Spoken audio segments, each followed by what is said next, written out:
If you've clicked on this video, chances are you're sensing that something's a bit off with your classroom assessments. Trust me, you're not alone. We've all been there, wondering why our carefully crafted tests or assignments aren't resonating with our students the way we hoped. The good news, it's not too late to turn things around. In this video, I'm diving into the top 5 signs you need to rethink your classroom assessments now. Stick around, because we're not just highlighting the problems, we're offering actionable tips to get your assessment game back on track. Ready to make your assessments not just effective but engaging? Let's get into it. My name is Scott, and you're watching Immediate Immersion, where we're all about comprehension-based instruction in the modern language classroom. We'll be right back.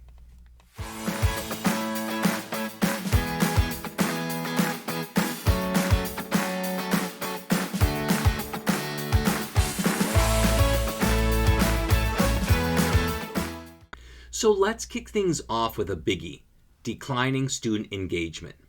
Now, tell me if this sounds familiar. You've painstakingly crafted an assessment, pored over the questions, but then the D-Day arrives, you look around the classroom, and what do you see? Yawns, stressed faces, or even worse, vacant stares. And let's not even get started on those dreaded low submission rates. Yeah, it's a teacher's nightmare. Now don't despair. It's not you, it's the assessment method. If your students are checking out mentally, that's your cue to shake things up.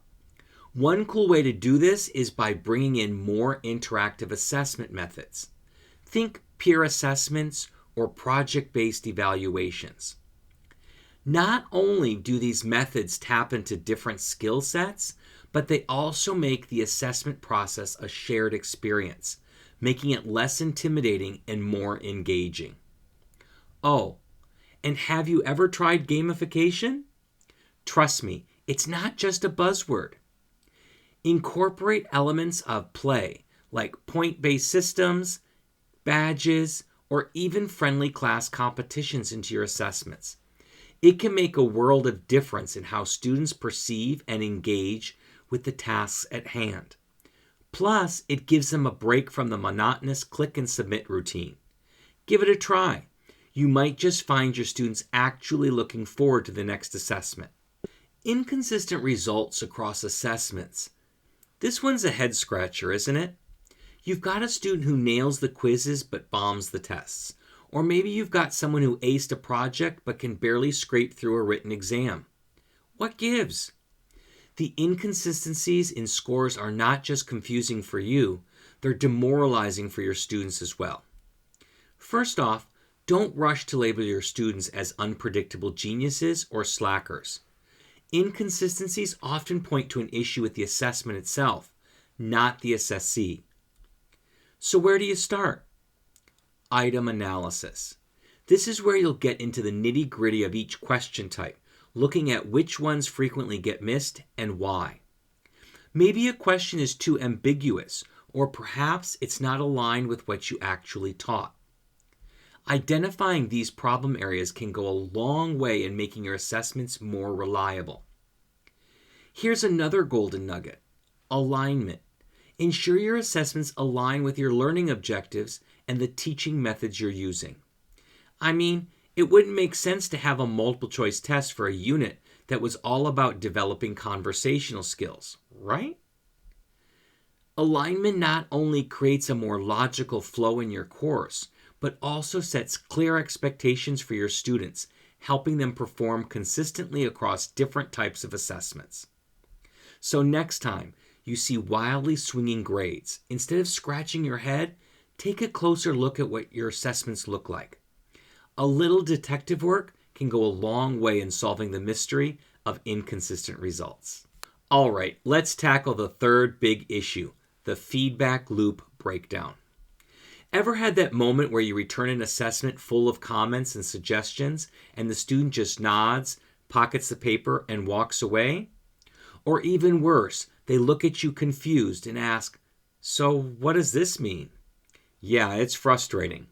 It's like shouting into a void and hearing no echo.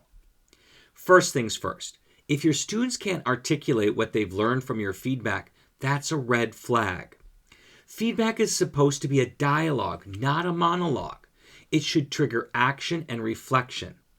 And let's be honest, good job or needs work aren't going to cut it. Vague, infrequent, or delayed feedback muddles the learning process. So how do you fix this? Let's talk formative assessments. Those little check-ins that let students know how they're doing as they're learning. This could be as simple as a thumbs up or down in class, or as intricate as an app that tracks performance in real time. The key is immediacy. Immediate feedback is actionable feedback. If students know right away what they got wrong, they're more likely to correct it, learn from it, and not repeat it. And speaking of real time, have you tried using digital tools for feedback?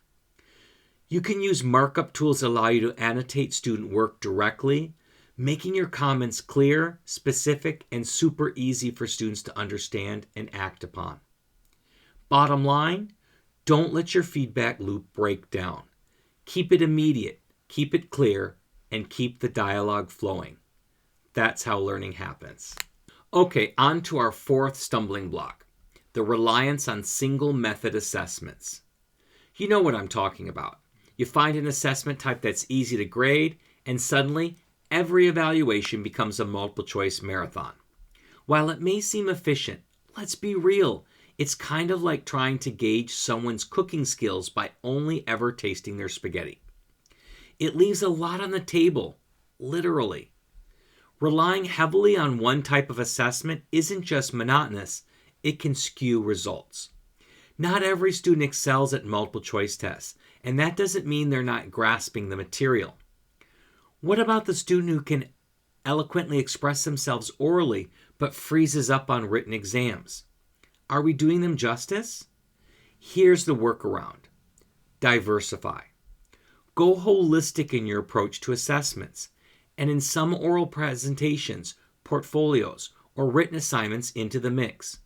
Heck, why not throw in some group work for good measure? Different methods tap into different skill sets, offering a more balanced and fair representation of a student's abilities. And let's not forget the magic combo, balancing formative and summative assessments. While summative assessments give you a long-term view, formative assessments fill in the gaps, offering snapshots of ongoing learning. It's like having both a GPS and road signs on your educational journey. Each complements the other, ensuring you and your students stay on the right path. So diversify that assessment portfolio and bring in some balance.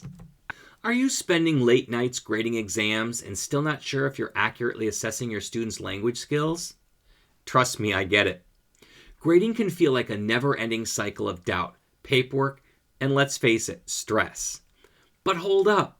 Before you draw in another stack of essays or listen to one more speaking sample, we've got a game changer for you. Drum roll, please. Introducing the Assessment Academy. This isn't just another professional development course. It's your one-stop shop to master the art of creating and assessing listening skills, reading, writing, and speaking tasks effectively and efficiently. Plus, we're going hands-on with rubric creation and even evaluating real samples together. If you want to deep dive into transforming how to approach assessments and grading, you need to check this out. Ready to level up your assessment game? Visit mm.us/academy and secure your spot in the Assessment Academy today. Let's turn that grading frown upside down. Last, but definitely not least, let's talk about the neglected real-world applications. Have you ever handed out an assessment and then thought, when are they ever going to use this in real life? If you have, you're not alone. And honestly, if your students can't see the practicality of what they're being assessed on, their motivation to perform well is going to nosedive. The crux of the problem? Too much theory, not enough application. It's one thing to know the ins and outs of subjunctive moods or perfect tenses, but if your students can't use them to navigate a conversation or write an email, what's the point? Here's the fix. Bringing the real world into your classroom. Use assessments that integrate real-world challenges or case studies. Have your students role-play customer service scenarios or create a marketing pitch for a new product in the target language. Make them see why behind the what. Even better, why not collaborate with industry experts or community leaders for a dose of authenticity? Imagine how engaged your students would be if they knew a local entrepreneur would be evaluating their business proposals, or if a journalist was going to critique their articles. It adds a layer of realism and urgency that textbook scenarios just can't match. Incorporating real-world elements not only makes your assessments more relevant, but also prepares your students for the challenges they'll face outside the academic bubble. So if you've been noticing any of these red flags in your assessment strategy, it might just be the wake-up call you need to revitalize your approach. All right, you've made it to the end, and hopefully you're buzzing with ideas on how to supercharge your classroom assessments. But hey, if you're thinking, this is great, but I need more, I've got just the thing for you, the Assessment Academy. It's a deep dive into everything assessments, from rubrics to rapid grading techniques. Want in? Just click the link in the description or head over to mm.us/academy to register. Trust me, it's the best move you'll make for your teaching game this year. Catch you in the academy. And don't forget to like this video, subscribe to our channel for more teaching inspiration, and hit that notification bell so you never miss a new video. Until next time, happy comprehensible input.